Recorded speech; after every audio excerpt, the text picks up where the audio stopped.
Hola chicos, en esta ocasión vamos a revisar la unidad de programación orientada a objetos. Recuerden que para esto ustedes ya deben haber revisado la unidad de fundamentos de programación y tener claros los conceptos de lo que son sus componentes, de lo que representa una variable, lo que es una constante, los diferentes tipos de datos, las los operadores relacionales, lógicos, aritméticos con sus respectivas prioridades.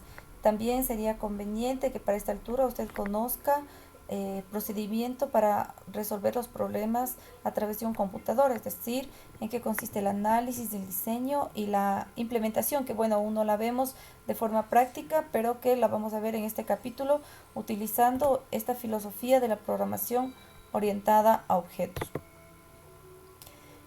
Nos centraremos básicamente en las definiciones y en uno de sus pilares. La programación orientada a objetos tiene algunos pilares. Uno de ellos es la abstracción, otro es el encapsulamiento, la herencia, el polimorfismo, el ocultamiento de la información. Pero para empezar vamos a trabajar con la abstracción. ¿Qué tenemos dentro de ello? Veremos lo que es la programación orientada a objetos, definiremos atributos y métodos, veremos lo que es un diagrama de clase y con esto se creará una estructura y posteriormente veremos un ejemplo. Como ustedes pueden ver, aquí dice que la programación orientada a objetos es un paradigma de la programación. ¿Qué significa que sea un paradigma? Eso implica que si nosotros lo ponemos acá, diríamos que este paradigma es una forma diferente de hacer las cosas. Antes nosotros programábamos diferente pensando o haciendo lo que el computador, como el computador trabajaba. Ahora lo que vamos a hacer es hacer que el computador trabaje como las personas pensamos. A nuestro alrededor siempre vamos a encontrar objetos y eso es en lo que se fundamenta la programación orientada a objetos. Obviamente para resolver y solucionar problemas, pero basados en algo, buscar o pretender la reutilización del código. Es decir, si yo escribo una vez el código, no lo vuelvo a escribir, sino que simplemente lo vuelvo a utilizar. Por lo tanto, para poder utilizarlo, habrán estrategias específicas que me permitirán que este código sea utilizado varias veces o el número de veces que sea necesario dentro de un mismo programa o incluso dentro de otro. La programación orientada a objeto, como podemos ver, se trata de varios objetos que pueden trabajar relacionados entre sí para obtener un producto final. La abstracción, ¿qué es la abstracción? Es la que nos permite identificar las características de los objetos. En el gráfico que tenemos vemos a estudiantes, entonces en este caso yo podría hablar de una clase estudiantes. Esta clase estudiantes tiene 4 objetos de la clase estudiantes. Como podemos ver, tengo 2 chicas y 2 chicos. Cada uno representa un objeto diferente. Y ahora en la abstracción lo que tengo que tratar de identificar es cuáles son sus características, las que le definen como estudiante. Entonces podríamos decir que está el nombre, que tienen una dirección, que tienen un teléfono, que tienen un género, un estado civil, pero para distinguirles como estudiantes necesitan algo más. Ese algo más podría ser el número de matrícula. Y con eso yo sabría que todos son estudiantes. Todos comparten los mismos atributos. Atributos se denominan justamente a estas características, a las características cualitativas que identifican a cada uno de los objetos. Y también tenemos que identificar a través de la abstracción a los métodos. Los métodos podríamos relacionar con la palabra acciones, lo que somos capaces de hacer o lo que queremos que haga. ¿Qué hace un estudiante? Un estudiante tiene que investigar, tiene que leer, tiene que escribir y tiene que redactar. Para el ejemplo, los 4 objetos en cualquier momento podrían realizar estas actividades y los 4 estudiantes, que son 4 objetos, tienen los mismos atributos, pero cada uno con valores diferentes. Esta abstracción es un proceso que poco a poco iremos practicando para poder llegar a obtener mejores resultados. Cuando nosotros hablamos de la abstracción, también aparece un gráfico que le vamos a denominar diagrama de clase, y que es el que nos permitirá ponerle de una forma gráfica a esos atributos y métodos que nosotros distinguimos en un objeto. Por lo tanto, Tiene tres partes. La primera que corresponde al nombre de la clase. La segunda sección donde se escriben los atributos con sus tipos de datos. Y la tercera en la que se escriben los nombres de los métodos, es decir, las acciones que deberán cumplir los objetos de esta clase. De una clase podemos tener varios objetos, como podemos ver acá yo tengo objeto 1, objeto 2, objeto 3, objeto n, pueden haber muchos de ellos. Bueno, acá hace referencia como que a abrir una puerta, eso tengo que explicarles. Cuando nosotros creamos la clase es como si fuese un espacio cerrado. Como vemos aquí este cuadrado, no hay ningún lugar por donde vaya a salir esa información. Lo que está dentro de la clase está solamente en ese espacio y nadie puede acceder a ella. Para poder acceder a ella, yo tengo que crear una puerta. Vamos a ponerlo como relacionarlo con un cuarto. Con un cuarto no se podría salir a menos de que tenga una puerta. Pero la puerta puede estar cerrada, pero tenemos que crearla.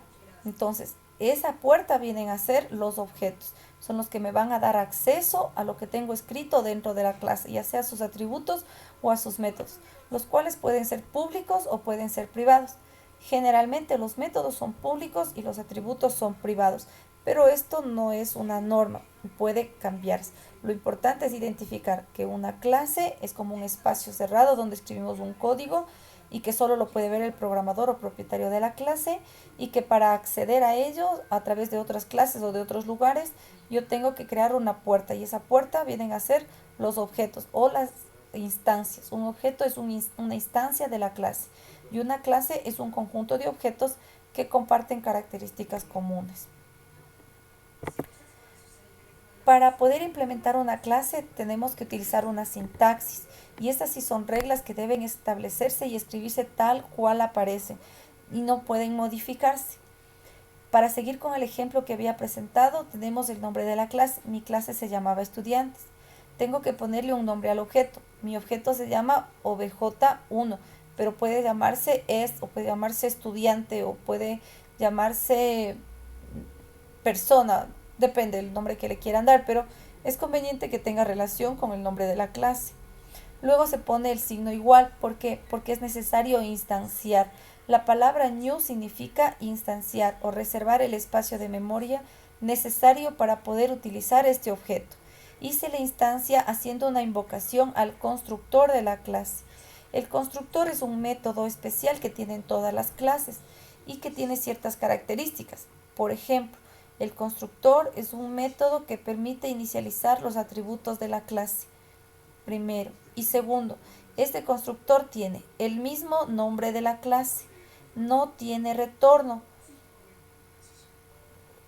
y eso lo hace especial. Tiene que haber siempre un método constructor en una clase, e incluso pueden haber varios métodos constructores que van a tener el mismo nombre, pero pueden tener diferentes parámetros, es decir, los valores que voy a ingresar son distintos.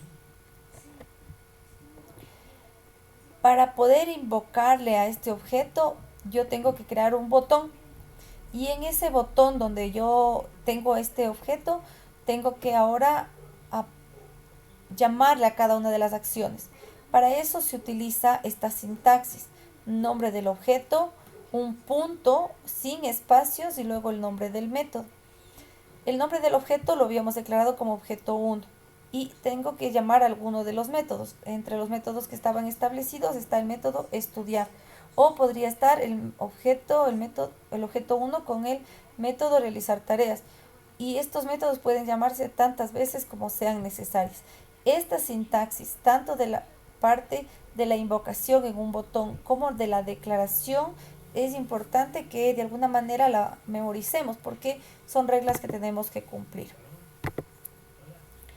Ahora, antes de antes de crear una clase, tenemos que siempre